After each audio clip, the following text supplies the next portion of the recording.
Hello friends, हमने कल pronoun पढ़ा था और आज हम प्रोनाउन के रूल्स पढ़ेंगे और उनका यूज़ पढ़ेंगे। आज है डे 7 और हम इसके रूल स्टार्ट करते हैं। पहला रूल क्या है?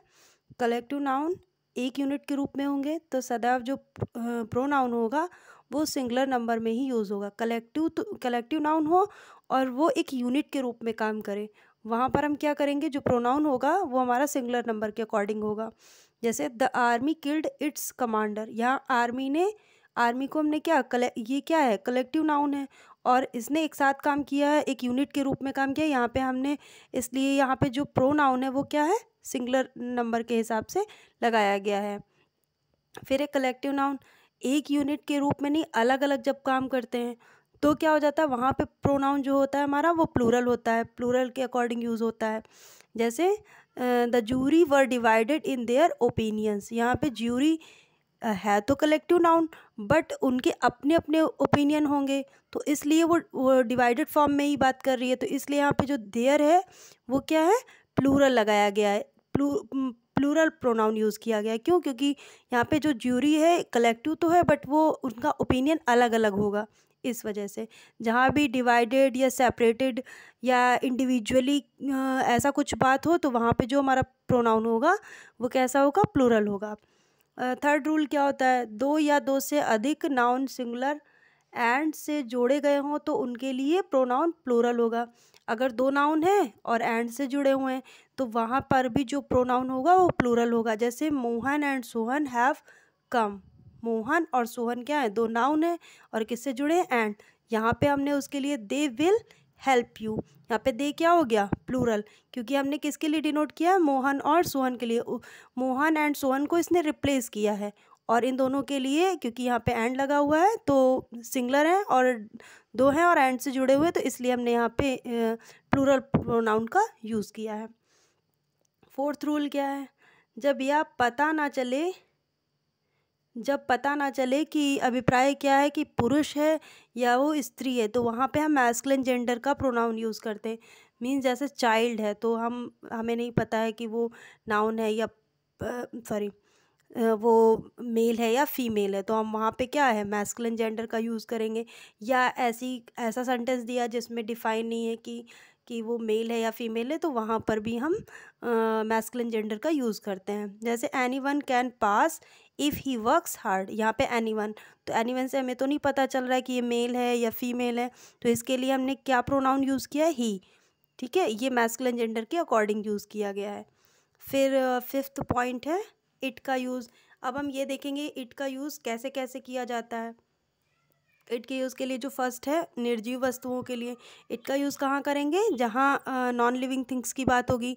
जैसे here is your pen please take it, यहाँ जो इट है वो किसके लिए यूज़ किया गया है, पेन के लिए, और पेन क्या है, एक नॉन लिविंग थिंग है, तो इसीलिए यहाँ पर इट का यूज़ हुआ है। फिर एनिमल्स के लिए भी हम इट का यूज़ करते हैं। जैसे he has a cat it is beautiful, तो यहाँ कैट क्या है, एनिमल है, उसके लिए हमने क्या यूज़ किया, इट प्रोनाउन का यूज़ किया है। यंग चाइल्ड, इसमें भी वही सेम थिंग कि मेल फीमेल में अंतर नहीं करना होता है, तो उस जगह पर हम क्या करते हैं, इट का यूज़ करते हैं। इसमें हम इट का यूज़ करते हैं। जैसे the baby has spoiled it's dress, यहाँ पे इट्स किसके लिए यूज़ किया गया है, बेबी के लिए, लेकिन इसमें हमने अंतर नहीं, हमें नहीं पता है ये बॉय है या गर्ल है, तो इसलिए हमने यहाँ पे क्या यूज़ किया है, इट्स। फिर समय और मौसम के संदर्भ में जब हम समय या मौसम या वेदर की बात करते हैं, टाइम की बात करते हैं, तो वहाँ भी हम इट का ही यूज़ करते हैं। जैसे it is winter, it is 7 o'clock, मैंने दो एग्जाम्पल्स दिए हैं तो आपको अच्छे से समझ में आएगा। तो यहाँ मौसम के अकॉर्डिंग है और यहाँ पे समय के अकॉर्डिंग यूज़ किया गया है।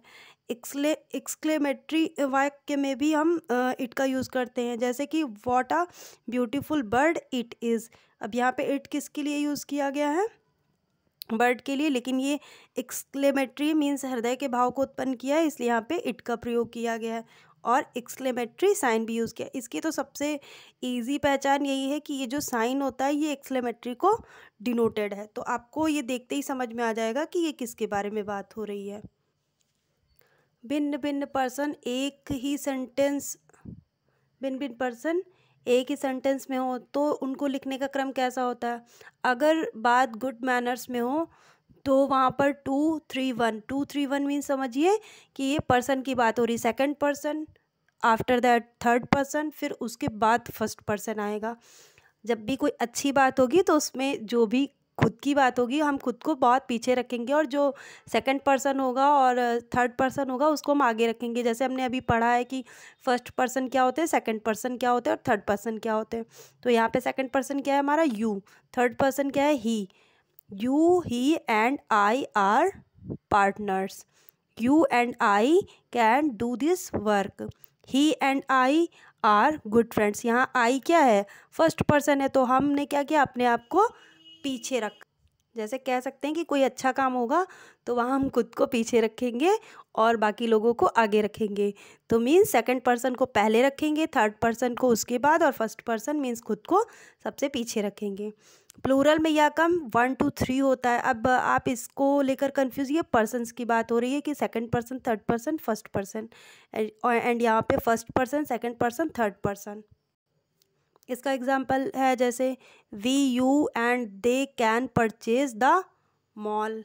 We and you can not live together. तो यहाँ पे क्या हुआ, जब प्लूरल, यहाँ पे क्या था, यहाँ पे हम सिंगुलर की बात कर रहे थे, लेकिन यहाँ पे हम प्लूरल की बात कर रहे हैं। जब पर्सन हमारे प्लूरल में दिए होंगे तो सीक्वेंस 1 to 3 चलेगा, लेकिन जब हमारे पर्सन सिंगुलर में दिए गए होंगे तब हमारा जो सीक्वेंस होगा वो 2-3-1 चलेगा।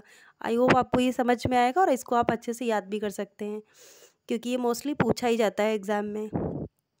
इसका सी सेक्शन क्या है, देखिए, सेंटेंस का भाव सकारात्मक नहीं हो तो प्रोनाउन का क्रम 1 to 3 चलेगा। मीन्स अगर सेंटेंस में कोई नेगेटिव बात कही गई है या कुछ ऐसी बात है जिसका भाव सकारात्मक नहीं है, तो क्या होता है कि उस जगह पर हम 1 to 3 का यूज़ करते हैं। Means first person, second person, third person.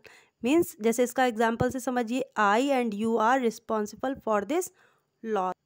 I and he will beg sorry for the misconduct. अब यहाँ पे क्या हुआ है, अब यहाँ क्या हुआ है कि जब कुछ गलत बात होगी तो हम खुद को आगे रखेंगे। आई मीन्स मैं।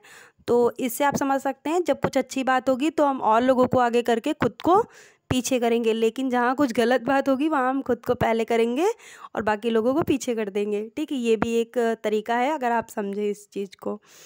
फिर 7th रूल है, जब दो प्रोनाउन की तुलना हो तो दोनों तरफ सेम केस होने चाहिए। जैसे he is as fast as I. अब यहाँ पे क्या है,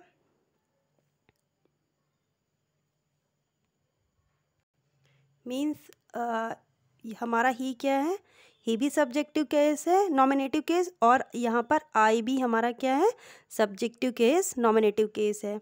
इसी तरीके से दूसरा एग्जाम्पल है, I know you as much as him.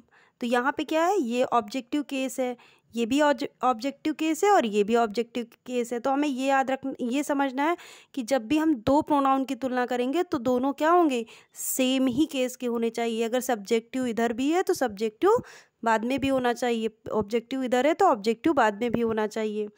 फिर 8th रूल है, सेंटेंस में वर्ब से पहले सब्जेक्टिव केस और वर्ब के बाद ऑब्जेक्टिव केस यूज़ होता है। जैसे आई टीच हिम, यहाँ आई क्या है, सब्जेक्टिव, और इसके बाद क्या है, हिम क्या है हमारा ऑब्जेक्टिव केस। तो अगर बीच में वर्ब आती है तो हमें क्या करना चाहिए, पहले अगर सब्जेक्टिव है तो पीछे बाद में जो बाद में हम यूज़ करेंगे वो हमारा ऑब्जेक्टिव केस होगा। Thank you. और आज प्रोनाउन के रूल ओवर हो गए हैं और होप आपको ये अच्छे से समझ में आए हों, और अगर नहीं समझ में आए तो इसको आप रिवाइंड करके एक बार फिर से अच्छे से समझ सकते हैं। और जो है कल हम एडजेक्टिव पढ़ेंगे, और अगर आपको ये अच्छा लगे तो आप इसे लाइक करिए, शेयर करिए और मेरा चैनल सब्सक्राइब करिए। Thank you.